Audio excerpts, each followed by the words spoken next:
Close your eyes, and let your breath grow slow and even. Tonight, we drift backward through the mist of 1,000 years. Past the hum of engines and the glow of screens. Back to a world lit only by firelight and stars.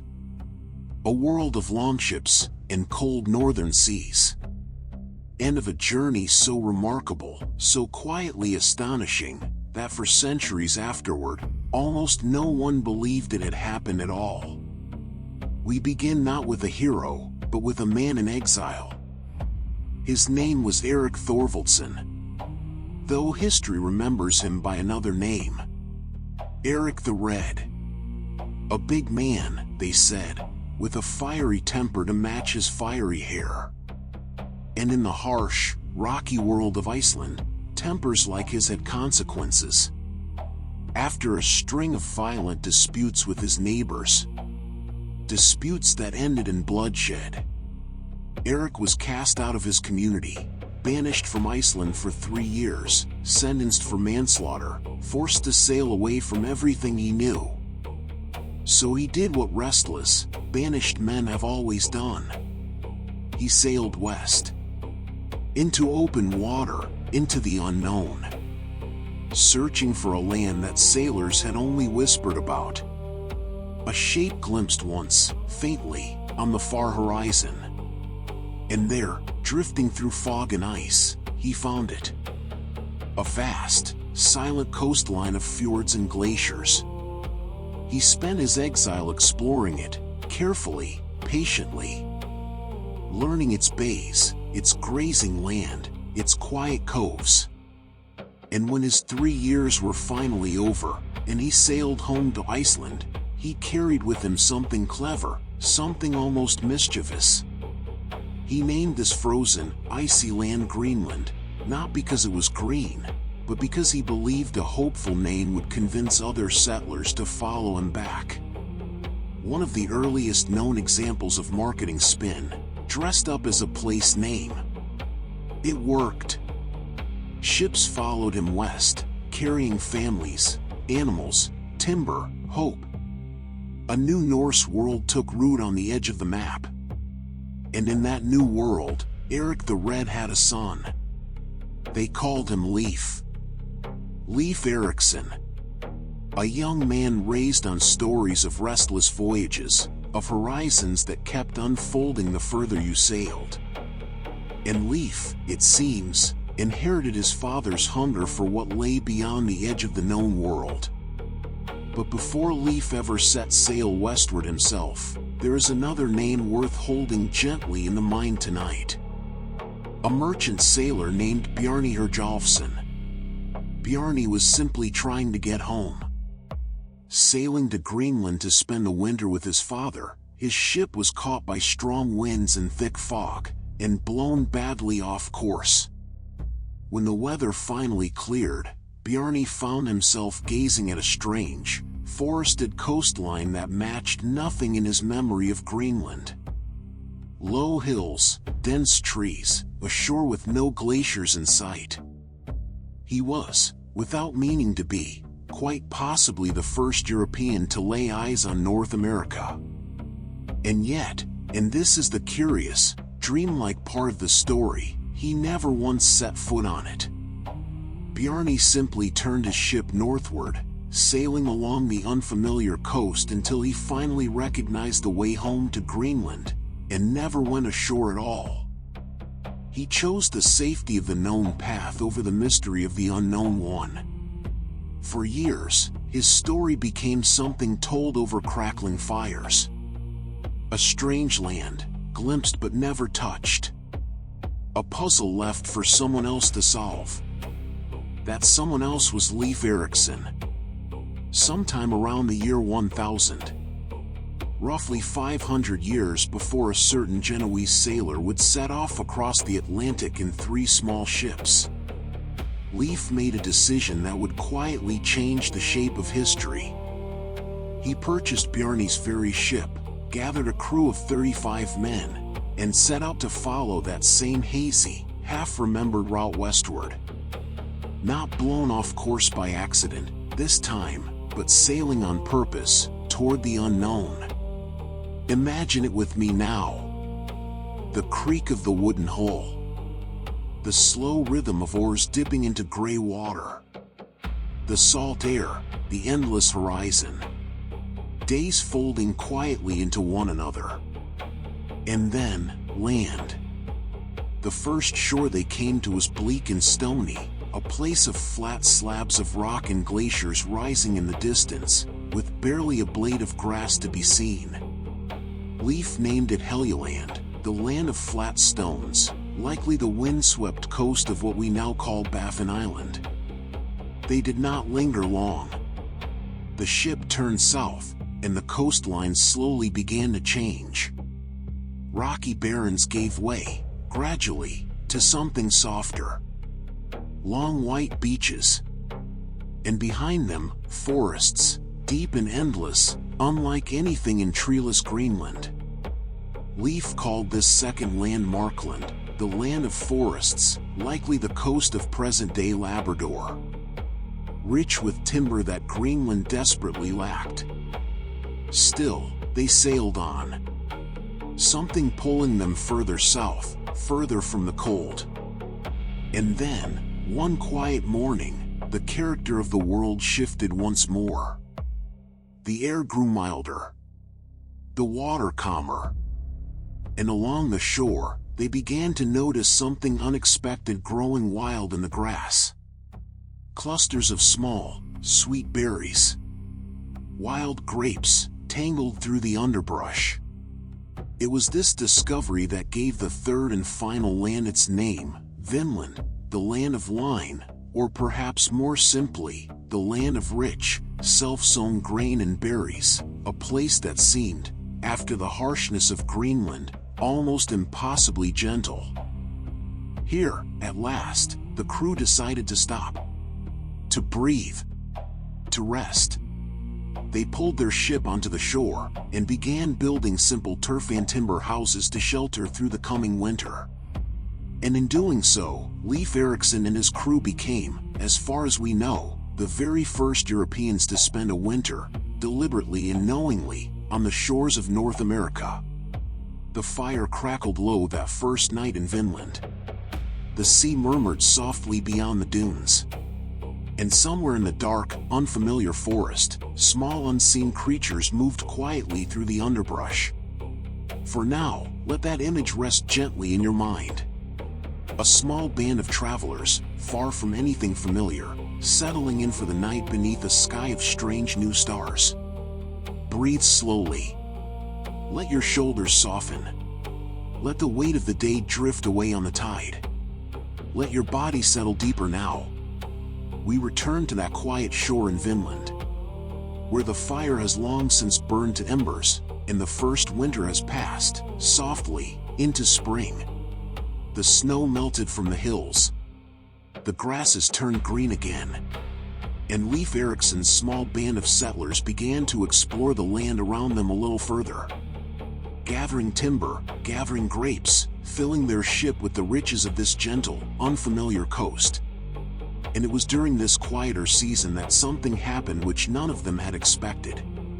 One still morning, far off across the water, they noticed shapes moving. Small skin boats, gliding low across the waves. And inside them, people.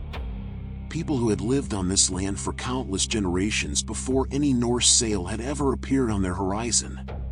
The Norse settlers called these people Skraelings, an old word thought to mean something like wretches or screechers, used to describe the indigenous peoples they encountered, likely ancestors of the Beothuk or related indigenous groups of the region. A name given by strangers, to people on their own land. At first, there was a kind of cautious curiosity between the two peoples. The sagas describe early trading between them, the Norse offering strips of red cloth, a color and material the Skraelings had never seen before, in exchange for soft, valuable furs. For a while, it seems, there was a fragile peace, built quietly across a language neither side understood. But peace, in these old stories, rarely lasts undisturbed. Small misunderstandings deepened into fear. Fear deepened into violence. And the gentle shore that had welcomed the Norse through one soft winter became, gradually, a far more dangerous place to remain. Leif himself eventually returned to Greenland, carrying news of this astonishing land to his father, Eric the Red. But the story of Vinland did not end with him. Others in his family carried it forward. His brother, Thorvald Eriksson, sailed west next, eager to explore even further along the coast his brother had found. But during this second expedition, a clash with the Skrælings turned fatal. Thorvald was struck by an arrow and killed, becoming, as far as the old saga's record, the first European known to die in conflict on North American soil. A quiet, sobering thread woven into this otherwise wondrous tale. Still, the pull of Vinland did not fade. Some years later, Leif's own sister, Freydis Eriksdotter, organized her own voyage west. A formidable, strong-willed woman, remembered vividly in the old sagas. One dramatic saga account describes Freydis standing her ground alone during a Skræling attack when the men around her fled, baring her chest and striking it with a sword, letting out a fierce cry that startled her attackers into retreat. Whether embellished by centuries of storytelling or not, hers remains one of the boldest images to survive from this era. And then came the most ambitious voyage of all. A wealthy merchant named Thorfinn Karlsefni, along with his wife Gudrid, set out not merely to explore Vinland, but to truly settle it. Their expedition was the largest yet, several ships, more than 100 men and women, along with livestock, tools, and supplies, all carried across the cold Atlantic with the hope of building a lasting home in this new land. For a time, it seems, they succeeded. Cattle grazed in Vinland's meadows. Timber houses rose along the shore. And life, however fragile, took root. It was here, amid this small, hopeful settlement, that something quietly extraordinary occurred.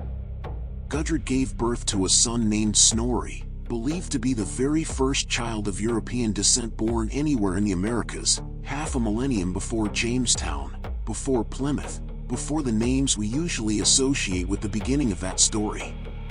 Imagine that small child, sleeping soundly in a timber house on a wild, unmapped coastline. Utterly unaware that his own quiet birth would echo, faintly, for 1,000 years. But even this determined settlement could not endure. Despite their numbers and their preparation, the Norse colonists at Vinland remained badly outnumbered by the indigenous peoples of the region, and tensions between the two groups continued to resurface. After a few difficult years, weighing the distance from Greenland, the ongoing conflict, and the sheer isolation of their position, Karlsefni and his people made the difficult decision to abandon Vinland and sail back home. And so, the settlement was left behind. The timber houses slowly given back to moss and rain and time.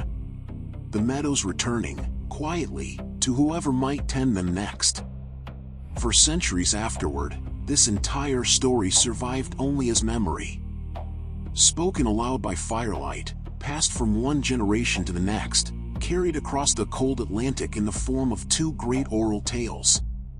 Known today as the Saga of the Greenlanders and the Saga of Eric the Red, these accounts were not written down until the 13th century, more than 200 years after the events themselves, meaning that for generations, this remarkable journey lived only in the careful, patient memory of storytellers.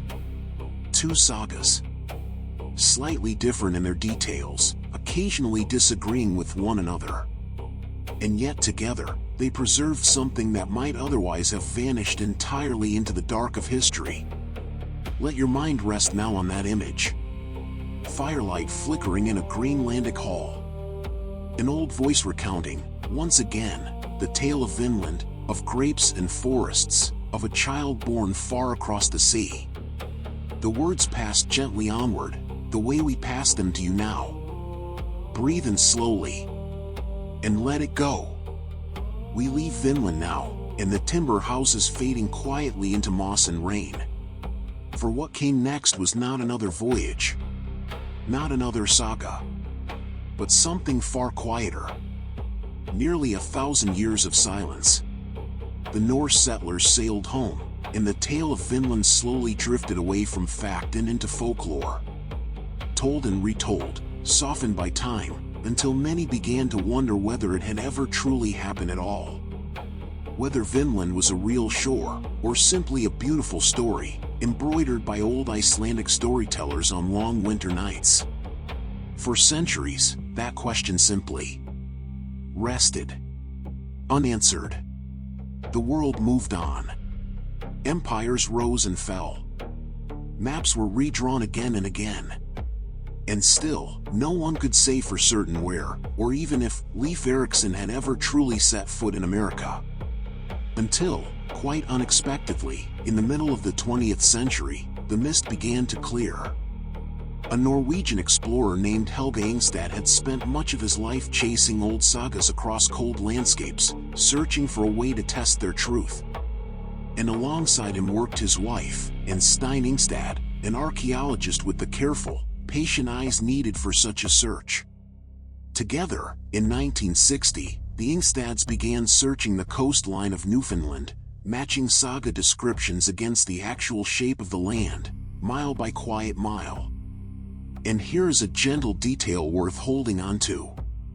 It was a local Newfoundland resident, a man named George Decker, who first led them to a set of low, grass-covered mounds near a small fishing village called Lonseux Meadows, mounds the local community had noticed for generations, without ever quite knowing what lay beneath them. And Stein began to dig, carefully, patiently, through the layers of turf and soil. And slowly, the ground began to answer a 1,000-year-old question. Beneath those quiet mounds, they uncovered the outlines of Norse-style turf buildings, a great hall, workshops, and a smithy, built in the same distinctive style as Norse structures found in Greenland and Iceland, unmistakably out of place on this remote Canadian shore. And scattered among the ruins, tiny fragments of evidence, waiting patiently in the earth. Archaeologists found a small bronze cloak pin, iron boat rivets, and, perhaps most tenderly of all, a stone spindle whorl, a simple tool used for spinning wool, which told them something quietly important. That women, not only warriors, had lived within these walls. They also found something unexpected in the ash of an old fire pit. The charred remains of butternuts and butternut wood, a species that has never grown as far north as Newfoundland, meaning these Norse travelers must have journeyed even further south, gathering these nuts somewhere warmer, and carrying them back to this northern outpost. Piece by piece, the old sagas were being gently confirmed by the soil itself. In 1978, Lonseux Meadows was named a UNESCO World Heritage Site, recognized as the only confirmed Norse settlement ever discovered in North America outside of Greenland, physical, undeniable proof that Vinland had never been only a story. And yet, for many years afterward, one small mystery remained. Scientists could tell the Norse had been there, but they could not say, with any real precision, exactly when. Then, in the year 2021, an unusual and rather beautiful piece of scientific detective work finally answered that lingering question. Researchers examined pieces of wood from the site that still bore the unmistakable marks of Norse iron tools, and searched within their growth rings for a very particular signature. A sudden, sharp spike of radiocarbon, caused by a massive burst of cosmic radiation that struck the Earth in the year 993 AD, leaving its faint fingerprint in trees all across the planet. By counting the growth rings outward from that one unmistakable year, and locating the ring where Norse blades had cut clean through the living wood, scientists were able to determine, with remarkable precision, that Norse people were cutting timber at Lonseux Meadows in the year 1021 AD. Exactly 1,000 years, to the year, before the study itself was published. The most precise date ever established for any European presence in the Americas. 1,000 years. Precisely, quietly measured, inside the rings of an old tree. Let that settle over you now, slow and certain, like snowfall. A story once thought to be only legend, confirmed at last, standing gently at the edge of a windswept Newfoundland shore. Turf walls settling back into the earth. A spindle whorl resting silently in the soil for 1,000 patient years, waiting only to be found. Breathe deeply. Let your body grow heavy and still. Let your eyes rest gently closed now.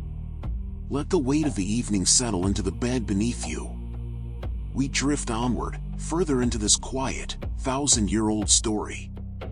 We left Vinland abandoned, its timber halls slowly sinking back into moss and silence. But before we follow the story home to Greenland, let's linger a moment longer on that distant coastline. Because the Norse, it seems, may never have entirely let it go. The distance itself was part of the problem. Vinland lay nearly 3,000 kilometers from the Greenland settlements, an immense, unforgiving stretch of open ocean, making it almost impossible to keep a small colony properly supplied, reinforced, or protected. And the settlers, however determined, remained vastly outnumbered by the indigenous peoples whose home this had always been. A handful of Norse families, however skilled with iron and sail, simply could not hold a permanent foothold against the deep-rooted presence of nations who had lived across this land for thousands of years before them. And yet, the story doesn't end quite so simply. Far to the north of Finland, on the icy shores of Baffin Island, archaeologists digging through old Dorset culture settlements, a people who thrived across the Arctic for centuries before the ancestors of today's Inuit arrived, uncovered something curious, tucked quietly among the tools and hearths. Fragments of Norse chain mail, a small whetstone, and pieces of spun yarn, woven in a distinctly Norse style, utterly unlike anything made locally, suggesting that Norse traders may have continued visiting these northern shores for generations after Vinland itself was abandoned, exchanging goods quietly with Arctic peoples, long after the saga stopped telling new stories. And further south, an even stranger clue surfaced. In 1957, at a Native American archaeological site in Maine, researchers uncovered a small Norwegian silver coin, dated to the reign of King Olaf Kyrre in the late 11th century, nicknamed, ever since, simply the Maine penny. How it traveled so far south remains uncertain, but it hints, very softly, at long chains of indigenous trade networks, passing Norse goods hand to hand, far beyond anywhere the Norse themselves ever settled. Small threads. Quiet evidence. Suggesting a wider, longer, gentler story than the sagas alone ever told. Now let your mind drift homeward, back across the cold water, to Greenland itself. To the settlement Eric the Red first founded, all those years before his son ever set sail for Vinland. For a long while, that Greenland colony endured. Generations were born, lived, and died there. Churches were built of stone, farms were carved carefully into the thin, rocky soil, and small ships continued to cross back and forth to Iceland and Norway, carrying furs and news, and one prized cargo above all others. Walrus ivory, harvested along the Arctic coast, became the backbone of the Greenland Norse economy for centuries, prized across medieval Europe for carved crucifixes, chess pieces, and church ornaments, at a time when elephant ivory was scarce and difficult to obtain. And some of the finest surviving examples of this trade are the Lewis chessmen, a set of elegantly carved walrus ivory chess pieces discovered in Scotland in 1831, believed to have been crafted in a Norse workshop not unlike those that once supplied Greenland's own halls. But slowly, quietly, almost without anyone fully noticing, the climate itself began to turn against them.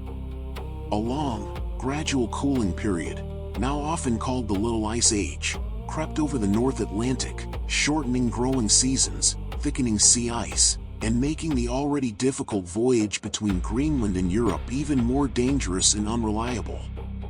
Trade routes shifted elsewhere. Contact with Norway grew thinner and further apart. And the Greenland settlers found themselves growing more and more isolated, cut off, year by year, from the wider world they had once been part of. The very last written record of the Greenland Norse describes something achingly ordinary, a wedding, held in the year 1408, inside the small stone church at Valsey, its walls still standing today, weathered but upright, on that quiet Greenland shore. 2 names, a marriage, the date. And then, in the written record, nothing more. No dramatic ending was ever recorded. No final battle, no last desperate letter home. Only silence, settling slowly over the fjords, the way snow settles over an old rooftop. Historians still gently debate exactly what happened next. Whether the settlers succumbed to worsening cold, to isolation, to conflict, to disease, or simply, over patient generations, blended quietly into other communities.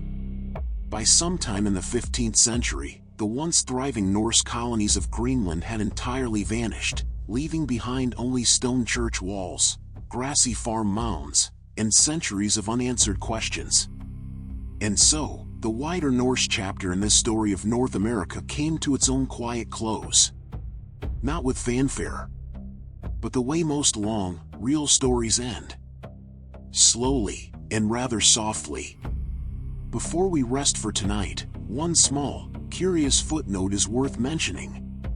Centuries later, in the 20th century, a document surfaced claiming to be an old European map showing Vinlandia, supposedly proving that medieval Europeans already knew of America long before Columbus.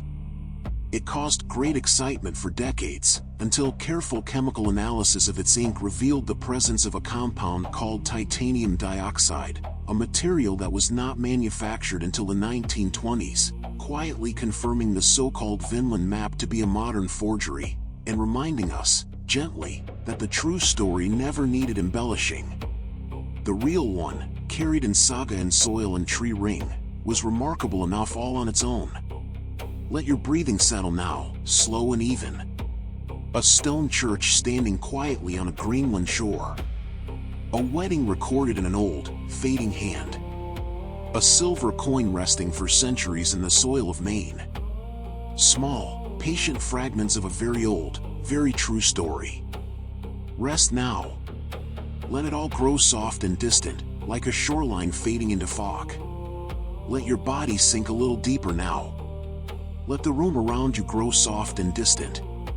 We drift forward once more, this time leaving the old Norse world behind entirely, and stepping quietly into a much more modern chapter of this long, patient story.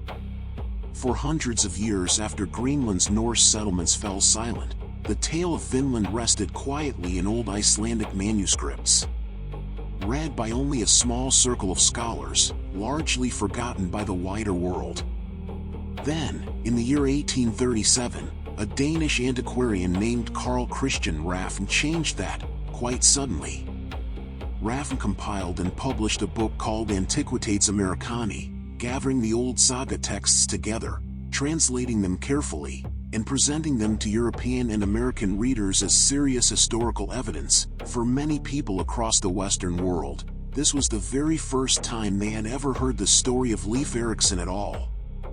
And once the story was out in the world again, people wanted proof. Tangible, touchable proof. Something they could stand beside and say, quietly, the Vikings stood here too. This eager search for physical evidence swept across New England in the decades that followed, and enthusiastic antiquarians began pointing to old stone structures scattered across the region, insisting, with great confidence, that they were the very ruins of ancient Norse buildings. The most famous of these was a round stone tower standing quietly in Newport, Rhode Island. For years, many believed it to be a Norse watchtower or church, a solid stone whisper of Leif Erikson's people. But careful architectural and archaeological study later revealed the tower had actually been built by English colonists in the 17th century, as a simple windmill, a charming case of hopeful imagination outrunning the evidence, though its Norse legend still lingers gently in local memory even today. Still, the enthusiasm did not fade. If anything, it grew. In 1887, a bronze statue of Leif Erikson was raised in Boston, standing tall and proud along Commonwealth Avenue, one of the very first American monuments dedicated to him, reflecting a wider fascination, in that era, with reimagining the story of Europeans in America to include a Norse chapter, centuries before Columbus. Poets and writers, too, too, were drawn toward this rediscovered saga.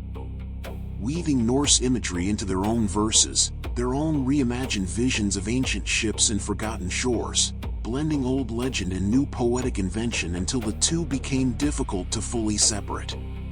And for one particular community, this old story carried a very personal, very modern kind of meaning.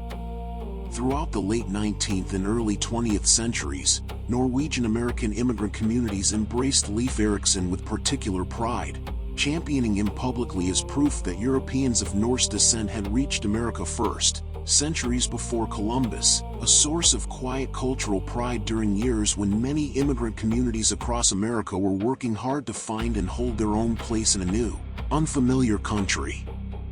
This quiet advocacy continued for generations, gently gathering support, decade after decade, until finally, official recognition arrived. In 1964, the United States Congress formally authorized October 9th to be observed each year as Leif Erikson Day, a date proclaimed annually by the sitting president ever since. And here is a small, gentle detail worth noting. The date itself was not chosen because of any specific event in Leif Erikson's own life, which remains largely undated in the old sagas.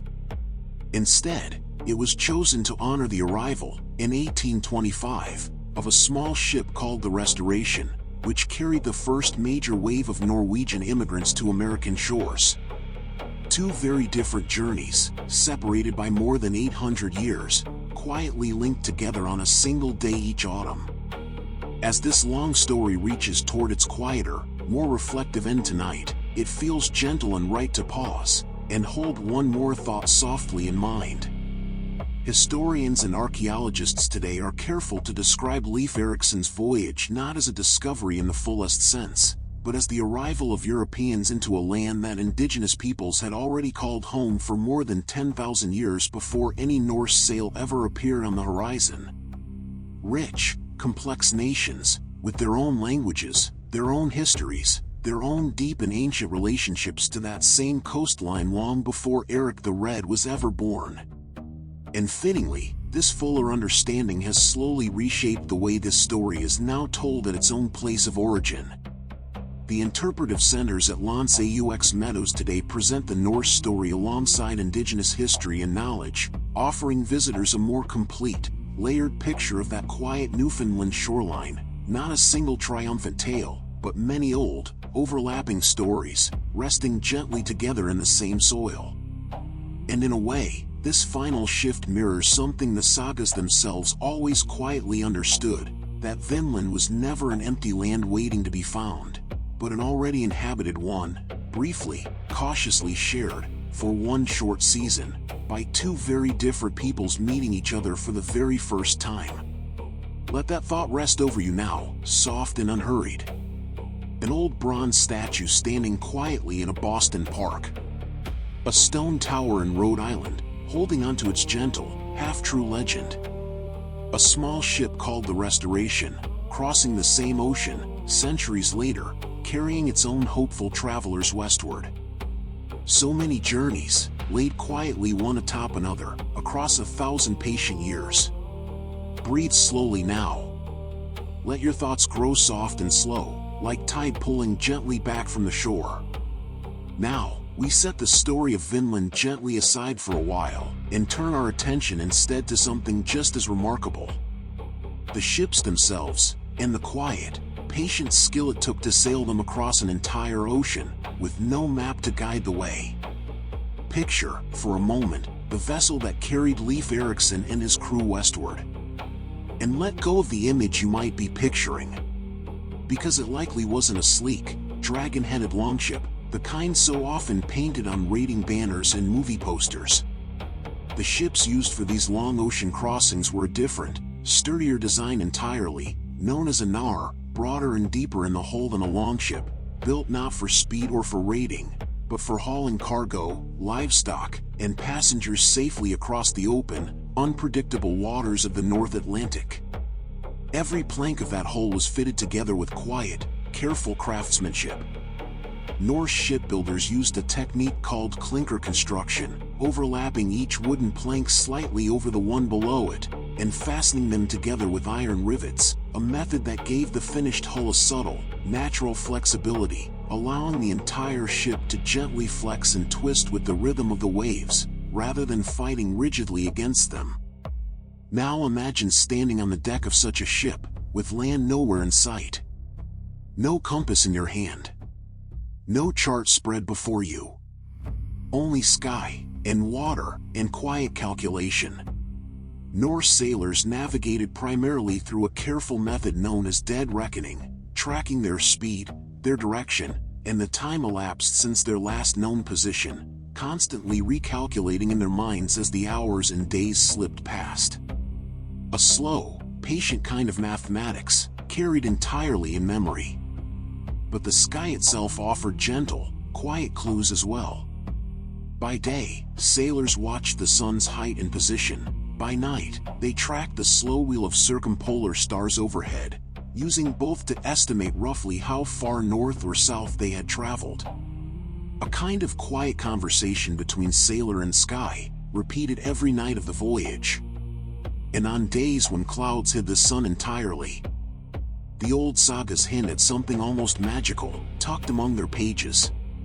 They speak of a sunstone, a special crystal said to reveal the sun's hidden position even through thick cloud cover, and remarkably, a crystal matching this description was later discovered aboard a 16th century shipwreck, leading modern scientists to study whether certain naturally polarizing crystals, such as Iceland spar, could genuinely have been used this way. A small, glimmering thread connecting old saga and modern laboratory. When the sky offered no answers at all, sailors sometimes turned to the creatures around them instead. One old story, describing the earlier Norse settlement of Iceland, tells of a sailor named Floki Vildrarson, who carried ravens aboard his ship and released them, one at a time, to search for land, watching carefully which direction each bird chose to fly, trusting the raven's own sense of the world more than his own. A technique that earned him the lasting nickname Raven Floki. Beyond the birds, sailors learned to read the ocean itself, quietly, patiently, the way one might read a familiar face. The subtle shift in the color and temperature of the water, the presence of certain drifting seaweed, distinctive cloud formations gathering low on the horizon, even the particular behavior of whales and seabirds, each small sign whispering, gently, that land might be near. None of this quiet skill would have mattered, of course, without the sail itself, catching wind and carrying the ship forward, day after day. Norse sails were woven entirely from wool, and then carefully treated with animal fat or oil to help them hold their shape and resist the constant wet salt air, an enormous undertaking, often requiring the wool of dozens of sheep and many long months of patient, careful weaving, usually done by the women of a Norse household, before a single voyage could even begin. And finally, one small, quiet detail, tucked into the very language we still use today. These ships had no rear-mounted rudder as later ships would. Instead, they were steered by a single large oar, mounted along the right-hand side of the vessel, in the Old Norse words for steering side, styri and bor, blended together over centuries into the English word we still use for the right side of any ship. Starboard. Let that settle over you now, slow and quiet. Will sails catching a steady wind. A raven lifting off into open sky, and disappearing. A small crystal, held gently up toward a cloud-covered sun. So much quiet knowledge, carried only in memory, in old stories, and in the careful hands of sailors who trusted the sea to teach them what they needed to know. Breathe slowly now, and let your thoughts drift, the way that old ship once drifted, steady and unhurried, across dark and quiet water. Now, we step away from the open ocean for a while, and walk instead through the quiet, everyday world of Norse Greenland. The small, steady rhythms of daily life, lived out along those cold, rocky fjords. Let's begin at the very heart of the colony. At the farm Eric the Red built for himself, upon his return from exile. He named his homestead Brattle, meaning steep slope, and it quickly became the most prominent farm in the entire settlement, a place of gathering, of decision-making, the quiet center around which the wider Norse community in Greenland slowly grew. It was here, too, that a gentler, quieter kind of change took root. Eric's wife, a woman named Fjodhild, embraced Christianity not long after the Greenland settlement was founded, and had a small church built near their home in her honor, known today as Fjodhild's Church. It's believed to be among the very first Christian churches raised anywhere in the region. Eric himself, the sagas gently note, was far more reluctant to give up his old beliefs, and the two are said to have lived, for a time, each quietly holding to their own faith, under the very same roof. Picture that small church now. A modest structure of turf and timber, standing near the edge of the fjord. And beyond it, the long, low shapes of the Norse family homes, built to endure.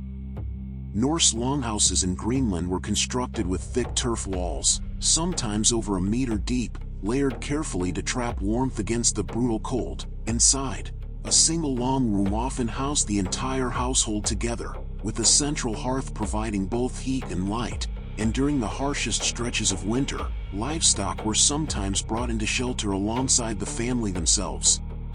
Just outside those turf walls, life revolved constantly around the difficult, patient work of simply staying fed. The soil and climate made large-scale farming nearly impossible, so families kept modest herds of goats, sheep, and a small number of cattle were grazing allowed, supplementing this with hunting, caribou taken from the interior, seabirds gathered from the cliffs, and fish drawn steadily from the cold coastal waters. But of all these resources, one in particular grew steadily more important as the years wore on. Because Greenland was almost entirely without trees, Norse settlers had no local timber for fuel, and relied instead on driftwood gathered patiently along the shore, along with dried peat and animal dung, burned slowly in the hearth to provide heat through the long winter months. And it seems the Greenlanders' relationship with the sea only deepened further as generations passed.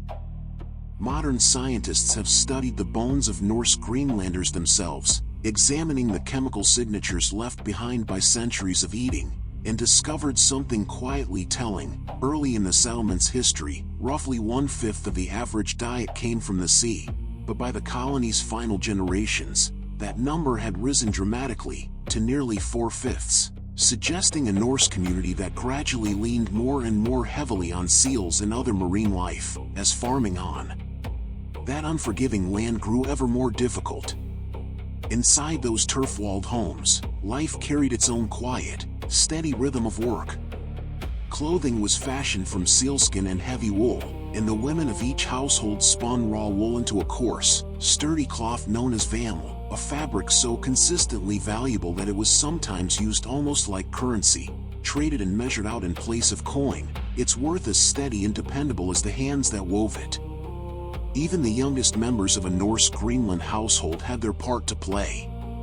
Children learned early to help tend animals, gather driftwood, and carry water, growing slowly into the daily rhythm of the household around them, much as children everywhere have always done. And when the short days of winter finally closed in entirely, when darkness stretched long across the fjord, and the wind pressed hard against the turf walls, families gathered close around the central hearth for warmth and company, and it was during these long, quiet winter months that the old stories were most often told and retold aloud. Voyages, ancestors, distant lands glimpsed once and never forgotten, the very same oral tradition that would, centuries later, carry the tale of Vinland forward into written memory at all. Let that image rest gently in your mind now. A small fire glowing steady in a turf-walled room. Low voices, murmuring old and familiar stories. Wool cloth resting in careful, patient hands.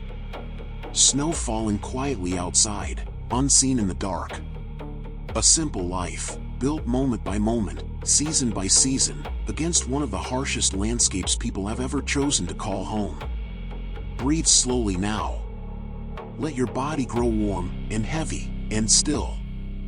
It's time we turn the story gently around, and look at that same Newfoundland and Labrador coastline through a different set of eyes entirely. The eyes of the people who were already there, long before any Norse sail ever appeared on the horizon. Let's begin with something simple and worth holding softly in mind. When Leif Erikson's small ship first came ashore, the land he called Vinland was not empty, and had never been empty. Indigenous peoples had lived across this coastline for thousands of years, since the retreat of the great glaciers, adapting patiently, generation after generation, to one of the more demanding coastal environments on Earth. The old sagas speak of these people only briefly, and only as strangers seen from a Norse point of view. But scholars today believe at least two distinct groups likely moved through this region around the time of contact. Along the colder, more northern reaches of Labrador lived the Dorset culture, a Paleo-Inuit people sometimes remembered in later Inuit oral tradition by the name Tuniat, a people with their own long, quiet history in the Arctic, entirely separate from the Algonquian-speaking nations living further south, closer to the milder shores of Newfoundland. And each of these peoples had shaped their own remarkable technologies, carefully suited to their own particular corner of this vast, cold coastline. The Dorset people were extraordinarily skilled Arctic hunters, capable of taking seals directly through small breathing holes in the sea ice, using finely crafted harpoons designed for exactly this purpose, and notably, they appear to have relied very little on the bow and arrow, favoring instead specialized ice hunting tools built around generations of accumulated Arctic knowledge. Further south, along the milder shores nearer Vinland itself, other indigenous nations moved across the land and water in their own distinctive way. Many of these southern peoples traveled by birch bark canoe, a light, remarkably strong vessel built by carefully stretching sheets of birch bark over a flexible wooden frame, sealed watertight with tree resin, and easily light enough for a single person to carry overland between waterways. A striking contrast to the heavy, iron-riveted Norse ships resting nearby along the same shore. Further north, along the Arctic coast, the Dorset and later Thule peoples relied on a different kind of ingenious watercraft entirely. Small skin-covered boats, the kayak and the larger umiak, built by stretching sealskin tightly over a wooden or bone frame, astonishingly light, agile, and perfectly adapted for hunting and travel amid drifting Arctic ice. Life itself, for these indigenous nations, moved to its own careful, seasonal rhythm. Rather than remaining fixed in one permanent settlement year-round, as the Norse largely did, many indigenous groups in this region practiced what is often called a seasonal round, moving deliberately between coastal camps in summer, rich with fish, seals, and seabirds, and sheltered interior camps in winter, closer to the caribou herds that sustained them through the coldest months. And these were not isolated, disconnected communities either. Quite the opposite. Long before any Norse ship crossed the Atlantic, extensive indigenous trade networks already stretched across much of northeastern North America, carrying materials like copper and other valued goods across enormous distances, hand to hand, community to community, a quiet, patient web of exchange that may help explain how small Norse items, like that lone silver coin found in Maine, could travel so far beyond anywhere the Norse themselves ever actually settled. It's worth pausing gently here, too, on whose memory this story actually belongs to. The Norse sagas are not the only old stories describing these ancient encounters. Some Inuit oral traditions preserve their own memories of the Tuniat, and of unfamiliar outsiders met long ago along the northern coast, offering a second, quietly parallel thread of memory, carried forward across generations in a very different way than the written sagas were. And perhaps the gentlest, most important thought of all rests here. Far from being passive figures in someone else's saga, the indigenous peoples of this coastline made their own clear, deliberate choices throughout these encounters, trading selectively, observing carefully, and ultimately resisting sustained Norse settlement effectively enough that Vinland was abandoned within only a few short years. While their own nations, and their own descendants, continued to live along that same coastline for the 1,000 years that followed, and continue to do so today. Let that thought settle over you now, slow and steady. A birch bark canoe resting quietly on a still morning shore. A small skin boat gliding silently across gray Arctic water. Old stories, carried forward in more than one language, more than one memory, side by side, across 1,000 patient years. Now, let's turn inward for a while, away from ships and shorelines, and toward something quieter still. The beliefs these travelers carried with them, tucked close against the chest, all the way across a cold and uncertain ocean. For the Norse sailors setting out toward Vinland, the sea was never simply water. It was something closer to a living presence, watched over by old and powerful gods. Many sailors wore small pendants shaped like a hammer, representing Thor, the thunder god believed to guard against chaos, storms, and danger, worn quietly against the skin, a small, steady comfort carried into open, unpredictable water. And the sea itself, in the Old Norse imagination, was never empty or indifferent. It was governed by two quiet, powerful figures, Aegir, who personified the ocean itself and was said to host great feasts for the gods beneath the waves, and his wife Ran, who was believed to spread a wide net across the sea floor to gather those who drowned, drawing them gently down into her own underwater hall. Some sailors, it's said, carried a small piece of gold aboard ship, a quiet offering, just in case Ran's net ever found them. Beneath even these gods, though, lay something the Norse considered even more powerful still. Fate itself. At the base of Yggdrasil, the great world tree said to connect all realms of existence, three sisters known as the Norns were believed to spin and measure the thread of every person's life, deciding, quietly and irreversibly, the day each life would end. And this deep belief in a fixed, unavoidable fate seemed to offer sailors a strange, steady kind of courage. If the hour of one's death was already woven into the world before it happened, then perhaps the ocean's dangers were simply something to be met calmly, rather than feared. This same reverence for fate, and for the sea, echoed even in how the Norse treated their most honored dead.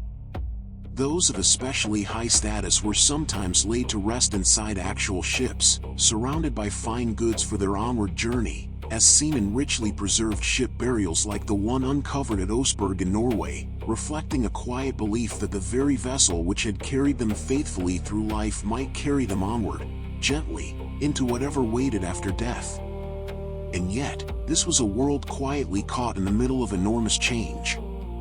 Remarkably, at almost the very same moment Leif Erikson was preparing to sail toward Vinland, Iceland's own governing assembly, the Althing, formally voted to adopt Christianity as the island's official religion, sometime around the year 1000, meaning Leif's own generation stood balanced, quite precisely, between two entirely different ways of understanding the world. And Leif himself, it turns out, carried far more than grapes and timber back across the Atlantic. One saga credits Leif Erikson with personally bringing Christianity to Greenland, at the specific request of King Olaf Tryggvason of Norway, meaning the very same man remembered for reaching Vinland is also remembered, in the old stories, for carrying an entirely new faith across the ocean to his father's own settlement. But not everyone in that settlement was quite so ready to let go of the old gods. Eric the Red himself, the sagas gently note, resisted conversion for the rest of his life, remaining faithful to Thor and the old ways even as his own wife, Jodhild, embraced this new religion, and in a small, telling detail, her little church was deliberately built some distance from Eric's own hall, just out of sight of it, a quiet, physical boundary drawn gently between two different faiths, sharing the very same household. Even the shape of the ocean itself carried old, mythic meaning for these travelers. Norse cosmology described the known world, Midgard, as a land encircled entirely by a vast ocean, within which coiled an enormous serpent called Jormungandr, so long that it grasped its own tail, and sailing out past the edge of any familiar coastline may have felt, quite literally, like approaching the very boundary of the mapped and knowable world, a threshold between the ordinary and the mythic. And so, As belief itself slowly shifted beneath their feet, Norse burial customs during these very years reflected that same quiet, gradual change. Archaeologists studying graves from this transitional period in Greenland have found burials that blend both traditions together, Christian in orientation and setting, yet still occasionally accompanied by small personal grave goods, as if old habits of honoring the dead lingered gently on, even after the words spoken over the grave had changed. Let all of this settle over you now, soft and unhurried. A small hammer pendant, resting quietly against the chest. A coin offered gently to the sea before a long voyage. Two small buildings standing a careful distance apart, each holding its own quiet faith. Old gods, and new ones, resting side by side for a little while, the way most real change in the world quietly happens. Slowly, gently, without any single dramatic moment at all. We've traveled a long way together, all the way from a lonely exile on the coast of Iceland, to a small Newfoundland shoreline, and further still.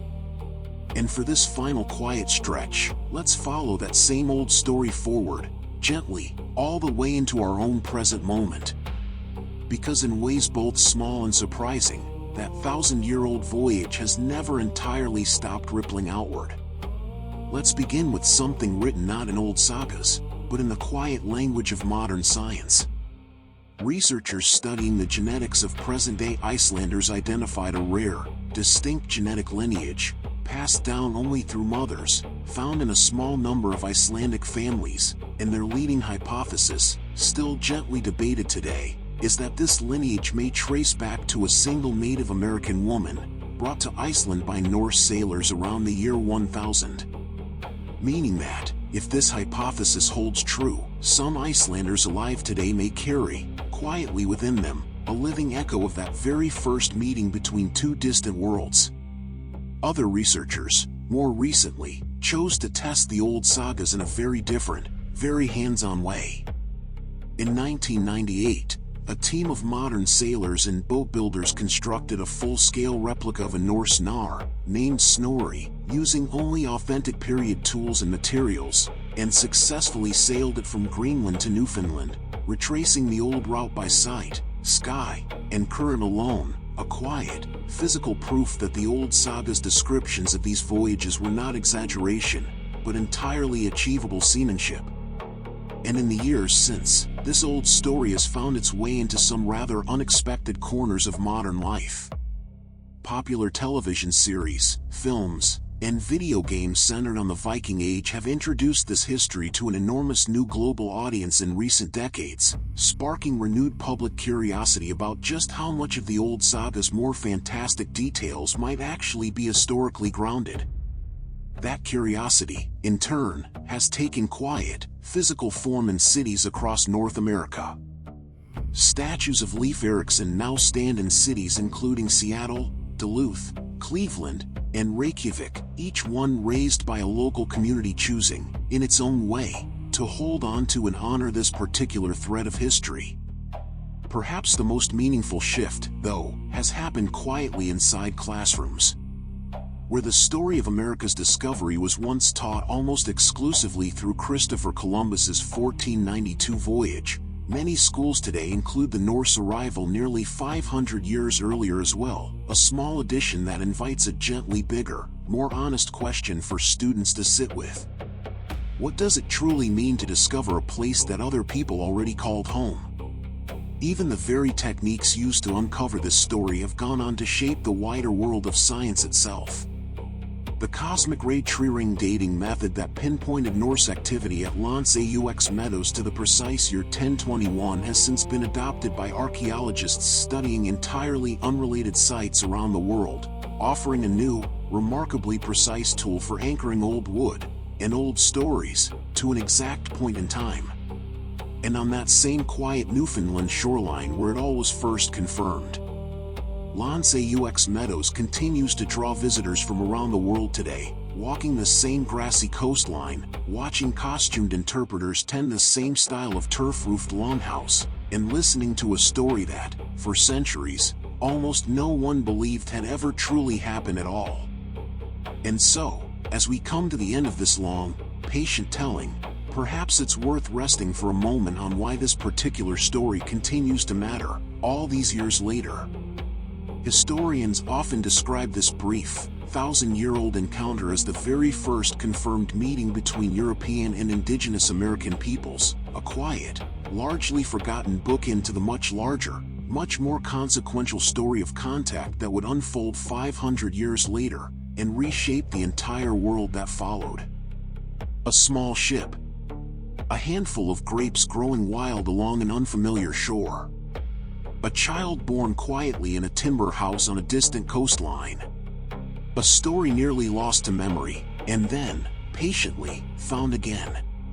Let it all rest gently over you now. Turf walls settling softly into green hillsides. A raven disappearing into open sky. Old gods and new ones resting quietly, side by side. 1,000 years, folding gently, softly, down into stillness. You've traveled a long way tonight. Across ocean, and ice, and centuries. And now, there's nowhere left to go but into rest itself. Let your breathing slow completely. Let your body sink, warm and heavy, into the dark. Sleep well. And thank you for traveling this long, quiet story all the way to its end.